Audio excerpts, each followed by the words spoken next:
Bénéfices des entreprises industrielles, commerciales, artisanales, agricoles ou immobilières exploitées en sociétés ou autrement. A. Revenus imposables. Art.30 Les bénéfices d'une entreprise industrielle, commerciale, artisanale, agricole ou immobilière sont ceux qui proviennent de toutes les opérations traitées par ces établissements en République démocratique du Congo ainsi que tous accroissements des avoirs investis en vue des susdites activités, y compris les accroissements qui résultent de plus-values et moins-values soit réalisés, soit exprimés dans les comptes ou inventaires du redevable, quelle qu'en soit l'origine et la nature. Art.31 sont notamment compris dans les bénéfices. 1 degré les libéralités et avantages quelconques revenant à quelque titre et sous quelque forme que ce soit aux associés non actifs ou à leurs héritiers dans les sociétés autres que par action.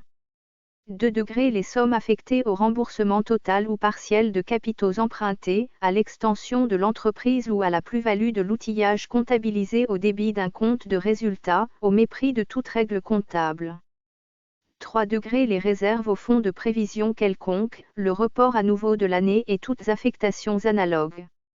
Les primes d'émission ne sont pas considérées comme bénéfices pour autant qu'elles soient affectées à un compte indisponible ou incorporées au capital social. Art.31 bis lorsqu'une entreprise établie en République démocratique du Congo se trouve directement ou indirectement dans les liens quelconques d'interdépendance à l'égard d'une entreprise établie à l'étranger, tous avantages anormaux ou bénévoles qu'en raison de ces liens elle consent à cette dernière ou à des personnes et entreprises ayant avec celle-ci des intérêts communs, sont ajoutés à ses propres bénéfices.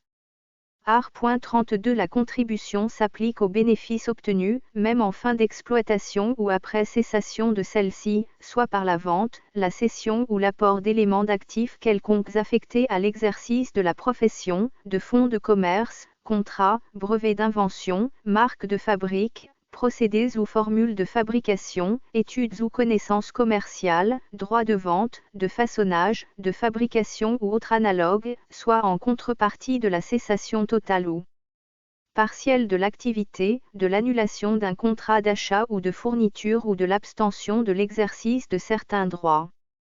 Art.33.1 À défaut d'éléments probants fournis soit par les intéressés, soit par l'administration, les bénéfices imposables sont déterminés, pour chaque redevable eu égard aux bénéfices normaux d'un ou plusieurs redevables similaires et compte tenu suivant le cas, du capital investi, du chiffre d'affaires, du nombre d'établissements, d'employés, d'ouvriers ainsi que de tous autres renseignements utiles. 2. Abrogé.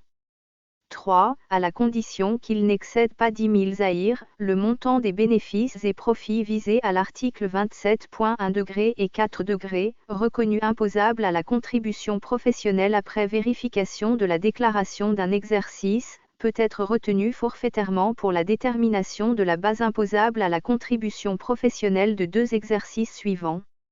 Ces dispositions ne s'appliquent pas aux revenus a. Des personnes morales. B. Des personnes physiques qui au 31 décembre de l'année précédant celle de l'exercice, tenaient une comptabilité régulière.